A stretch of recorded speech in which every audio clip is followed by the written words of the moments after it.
Halo semuanya, selamat datang kembali di kanal kami. Hari ini kita mau bahas sebuah cerita yang jujur aja bakal bikin kita semua berhenti sejenak dan mikir.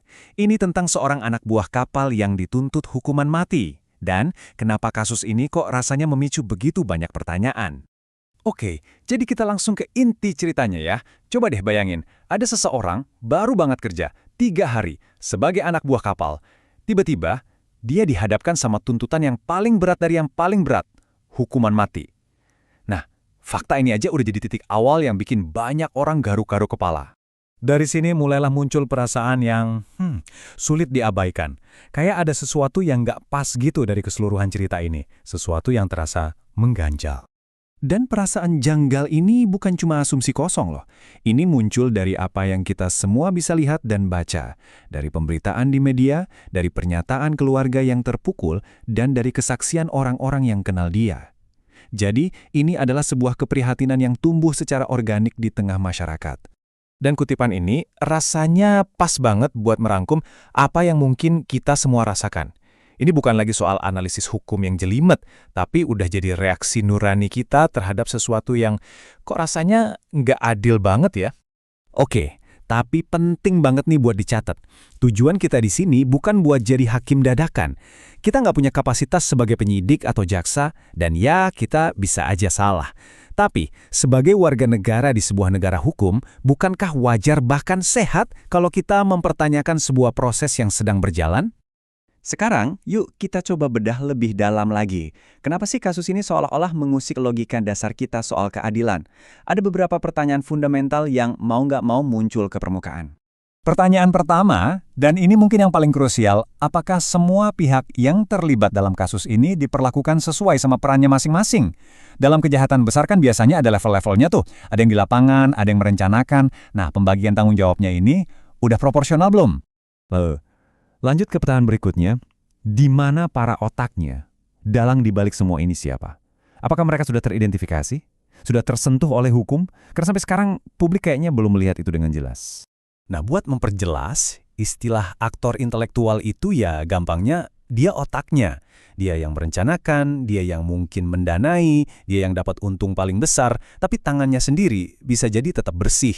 Menemukan mereka ini adalah kunci keadilan yang sesungguhnya. Dan semua pertanyaan tadi itu mengerucut ke satu kekhawatiran terbesar.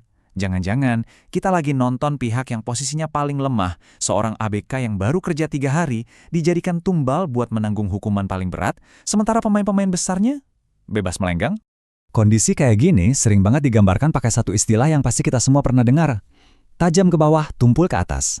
Artinya, hukum itu terasa keras dan tajam banget buat orang-orang kecil, tapi entah kenapa jadi tumpul dan seolah gak berdaya kalau berhadapan sama aktor-aktor utama yang punya kuasa. Mengingat semua pertanyaan dan kejanggalan tadi, disinilah peran kita sebagai publik jadi sangat penting. Adalah hal yang wajar, bahkan bisa dibilang sebuah keharusan buat kita untuk bertanya dan mengawasi jalannya kasus ini. Nah, ini dia poin krusialnya. Kita semua pasti pengen penegakan hukum di negara ini berjalan dengan baik. Tapi mendukung itu bukan berarti kita harus diam 1000 bahasa kalau melihat ada potensi ketidakadilan kan? Justru, dukungan sejati itu adalah dengan memastikan prosesnya adil buat semua pihak. Dan ini perlu dibedakan dengan tegas ya. Mempertanyakan sebuah proses hukum itu beda jauh sama membela kejahatannya.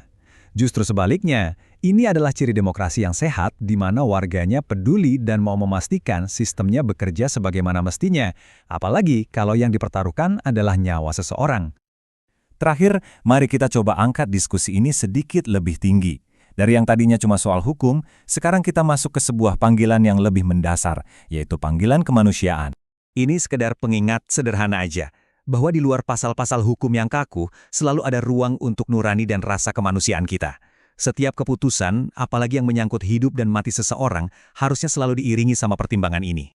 Logikanya sebenarnya sangat simpel dan adil. Kalau setelah proses yang transparan dan adil seseorang memang terbukti bersalah, ya hukum harus ditegakkan. Tapi, dan ini tapinya gede banget, kalau masih ada bayang-bayang keraguan sekecil apapun itu, maka keadilan menuntut kita melakukan hal yang berbeda. Nah, disinilah peran kita semua jadi relevan.